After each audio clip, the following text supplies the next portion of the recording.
তোমার ভয় লাগে না? না, আমার ভয় নাই, আমার মৃত্যুর কোনো ভয় নেই। ঘরেও যদি মরতে হয় বাইরেও মরি। টিভি বা পুলিশের আর্মিদের কাছে বলবো যে গুলি কর, আমাকে গুলি কর।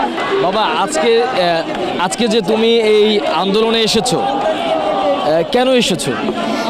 কেন আমি আন্দোলনে বিচার পেতে আসছি। কার বিচার যেতে? যারা অকারণে শহীদ হয়েছে, অকারণে শহীদ হয়েছে যারা। এখন তুমি কি চাও? এখন আমি চাই প্রতিবাদ। আর আরেকটা চাই যে হাসিনা যেন এই প্রধানমন্ত্রীর চেয়ার থেকে সরে যায় এবং মিজানুর রহমান আজাদ যেন বসে যায়।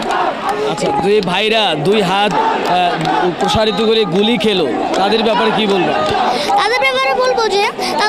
তাদের ব্যাপারে বলবো যে দোয়া করি যারা যেন জান্নাতবাসী হন, আর হাসিনা যেন জাহান্নামবাসী হোক। কারণ সে যে অকারণে বলেছে, সে কিন্তু একটা মিথ্যা কথা বলেছিল। প্রথমে বলেছিল যে রাজাকারের বাচ্চারা কোটা পাবে না, মুক্তিযোদ্ধারা পাবে। আর আবার পরে বলছে যে আমি কি তাদেরকে রাজাকার বলেছি? তারা নিজেই রাজাকার বলছে। তাহলে সে কেন বলল মিথ্যা কথাটা?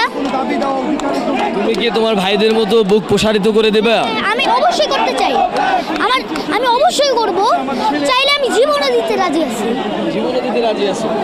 তাহলে আজকের এই আন্দোলনে কাকে নিয়ে এসেছো? আমার বাবাকে নিয়ে এসেছি। বাবার সাথে এসেছো? বাবা তোমাকে এখানে নিয়ে এসেছে? হ্যাঁ। তোমার ভয় লাগে না? না, আমার ভয় নাই, আমার মৃত্যুর কোনো ভয় নেই।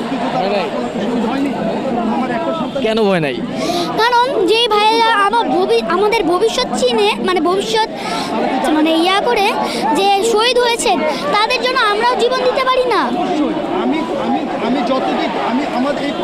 দর্শক, আপনারা দেখছিলেন যে আসলে এই আন্দোলনটি আসলে কোন পর্যায়ে গিয়ে পৌঁছেছে, সেটি এরকম একটি ছোট